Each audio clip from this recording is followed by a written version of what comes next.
ұстазға деген ыстық.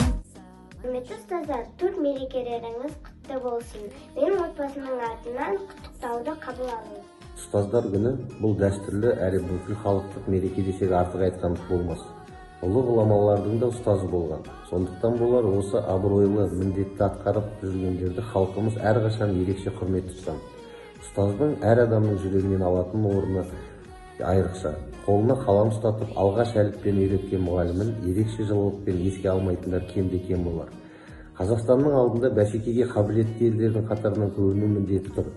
Бұл өз кезегінде ұстаздардың мойнына екі есе жауапкершілік жүктейді. Себебі ертеңгі күннің қоғамдық, саяси, экономикалық мәселелерін шеше алатын білімді де білікті ұрпақты тәрбиелеу сіздердің қолдарыңызда, құрметті ұстаздар.